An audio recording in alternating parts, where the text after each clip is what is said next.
of the last few weeks, a narrative was spun to project the attacks on Hindu temples of worship and the Hindu community in the United Kingdom as a backlash against the allegedly rising tide of Hindutva here in India. Viewers, the victims were being painted the villains. The victims in the UK, and there should be no doubt about it after today, were Hindus. They were ordinary Hindus, viewers. There were individuals who have been living in the UK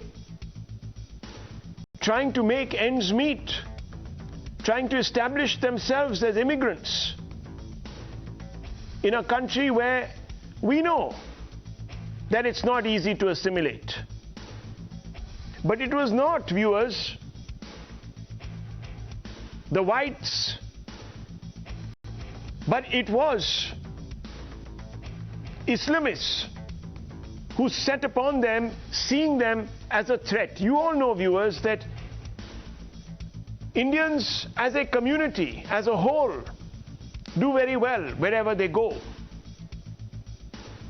But viewers, in Birmingham, a set of Islamists drawn from diverse backgrounds, Egyptian, Syrian, Pakistanis,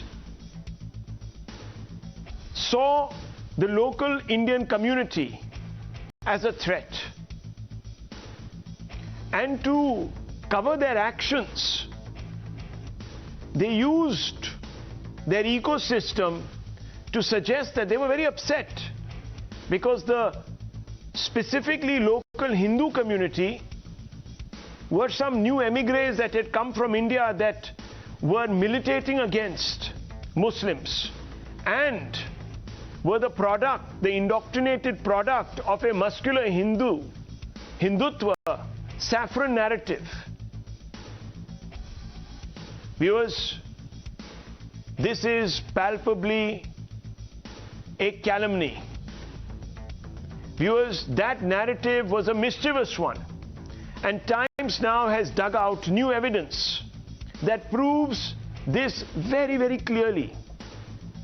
The unseen videos with Times Now show how targets were marked on the backs of Hindus and their religious symbols to unleash unprecedented fear.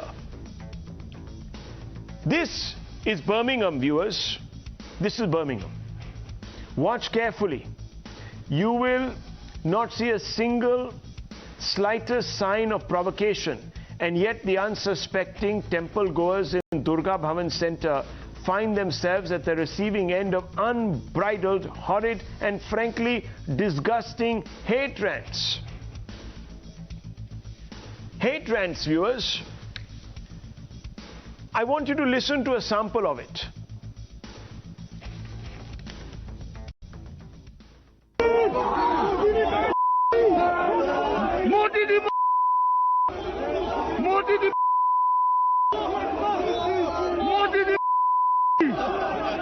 You pissed kid. You dirty pissed kid.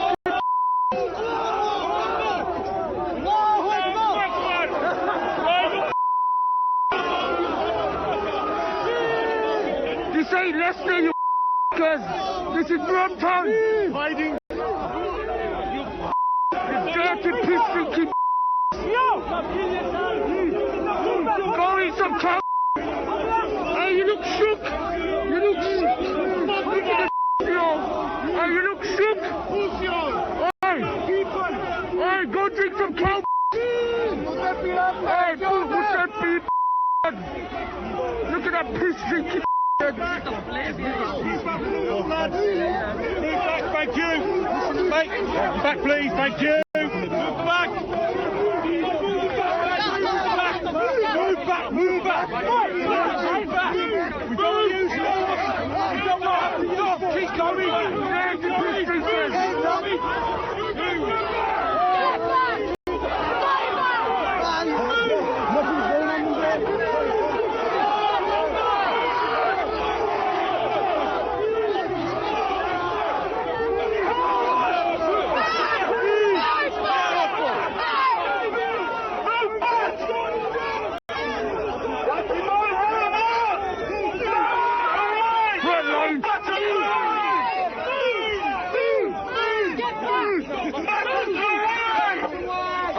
sounds sexy when you scream.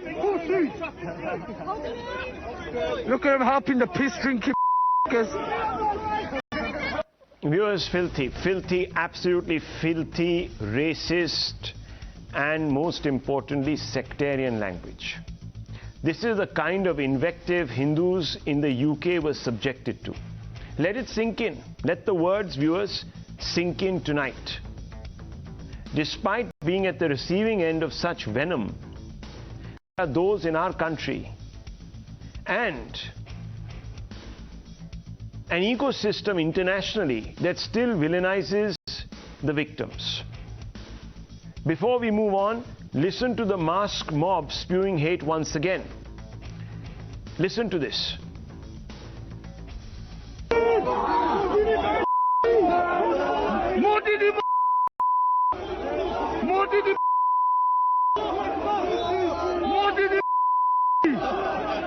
You piss drinking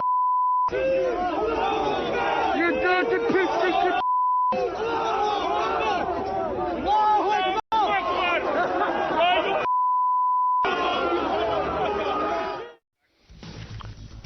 Viewers, it's revolting. Let me play another video, again from Birmingham, where even young girls peacefully performing Garba were abused. Watch this. Check these churros out. I think it's in India. It's almost like they're probably taking the piss and decided to do it in front of the mosque. Viewers, despite mounting evidence of how Hindus were the ones persecuted, there are certain publications in the United Kingdom that are helping those who are trying to build a narrative that paints Hindus as the perpetrators. And yesterday, Hindus based in the UK were forced to come out to protest this biased coverage. Viewers, watch this.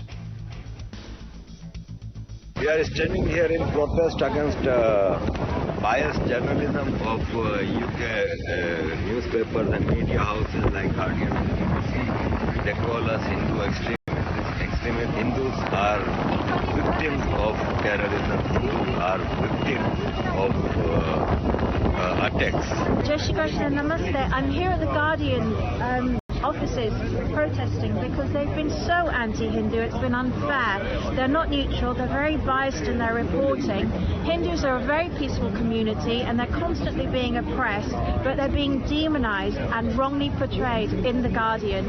The editor is responsible for causing division, hate and violence and must be accountable. They tell us here we are demons, we are neo-Nazis, we are fascists, we are none of those. We are peaceful people, we are contributors to the British economy, we are not criminals. You can tally the prison statistics in UK. We have the least number of people in the prison and the highest number of taxpayers. We have assimilated well. I'm appealing all the Hindus, all the Indians to stop subscribing Guardian, stop buying Guardian. No Guardian today onwards, no Guardian. And causing communal riots. Guardian is causing communal tensions. The reason we are protesting here today is the false narrative Guardian is using towards the Hindu community. Guardian covered during Prime Minister Modi's visit calling us the Hindu Taliban, and I take a very serious offense of calling me a Taliban because I do not look like a Taliban and I'm not a Taliban.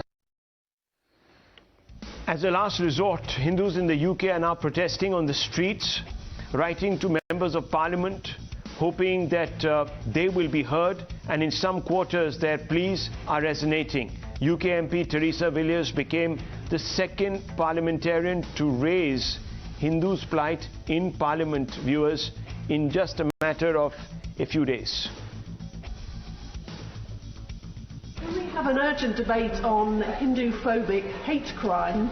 Recent days have seen a number of appalling acts of intimidation and harassment directed against the Hindu community, including a violent mob targeting a temple and tearing down a flag with spiritual significance. And I think it is important that these disgraceful episodes are discussed by this Parliament.